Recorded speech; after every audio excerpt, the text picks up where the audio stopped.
I got started at Pixar through an internship program. I was at San Francisco State. It was my senior year in the cinema department. It was in '94. So I cold called Pixar at the time. I didn't know anybody here. I didn't really know. I didn't even know about Toy Story. I just knew they were local, and I wondered if they had internships. And they were in the height of making Toy Story. It was the final year of production.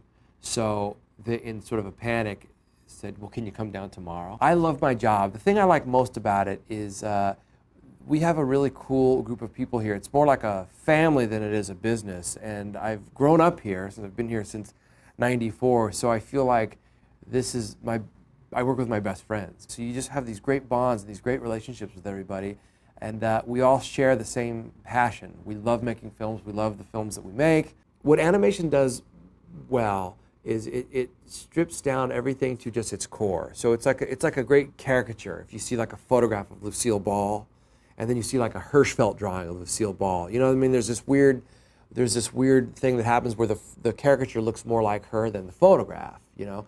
And it's because it's distilled her down to just the simplest terms. We always try to say, like in computer animation, we have the ability to make things look very real, you know? And sometimes the audience will say, oh, I loved WALL-E, it looks so real. Or Up, you know, the textures, the lighting looked real. And the truth is, we're not trying to make anything look real. We're trying to make things feel believable. I can't lie to you, it's the coolest feeling in the world. It was like this dream for a month. It's not just the Academy Awards, it's this whole season. I had never experienced anything like this, where the PR machine of Disney kicks in and they take us around to all these different award shows. And before I knew it, we're in tuxedos, sitting next to movie stars and on panels with the best picture producers and directors. And so I'm sitting with Ivan Reitman on a panel at the Santa Barbara Film Festival, and I couldn't believe it. It was so awesome. I mean, it was the second animated film to ever be nominated for Best Picture, behind Beauty and the Beast. So it was quite an honor.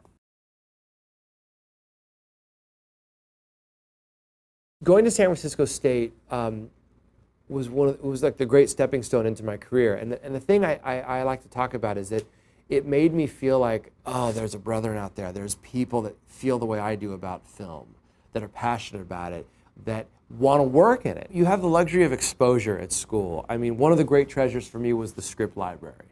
And I remember someone saying, just reading scripts, soaking up scripts is the best thing. So I literally did that. I went every day and I would just get The Birds or a movie I hadn't seen, and that inspired me to see it, or a first draft. And I just read and read and read scripts, which you don't have access to that out of school. If you've got an emphasis in cinema, then literally, purposely, do the opposite. Like, take a couple classes in the thing that least interests you. And forget even if it, like, they're not going to convert you, but learn what the other students are saying. And I encourage that because I really think it's healthy, and it gives you a more balanced view of cinema, and it helps you understand a wider audience.